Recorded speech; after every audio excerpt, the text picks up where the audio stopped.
This is a short video to show you how to calibrate a Satron Turbidity instrument.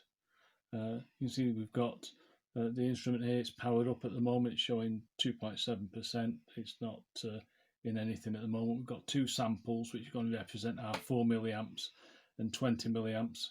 We've got a glass of water for our 4 milliamp sample and a glass of skimmed milk for the 20 milliamp sample.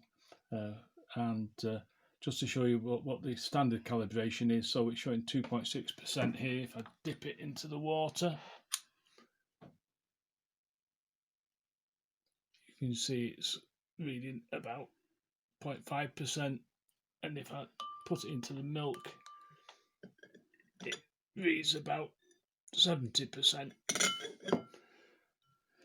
So just wipe it off a bit so I don't contaminate my water when I run it. So to run the calibration, 2-point calibration, if you hit escape once, it says calib.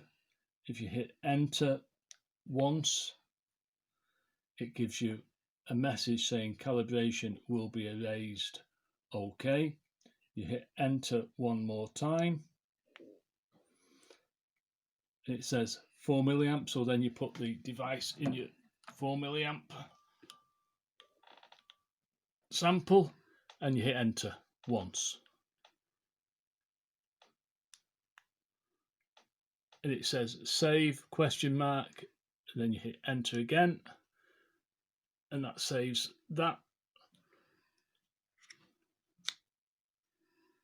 0, and then you put it, it comes up with 20 milliamps, so you put it in then in your 20 milliamp sample, you hit enter again, it says save ? You hit enter again, and it comes up with done.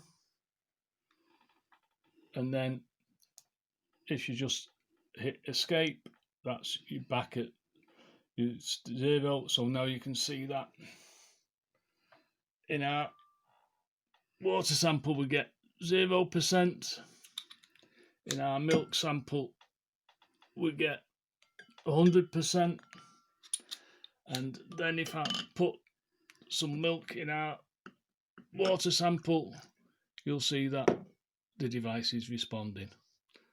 And that is calibrating a Satron Turbidity device 2-point sample, a 2-point calibration. Hope you enjoyed the video.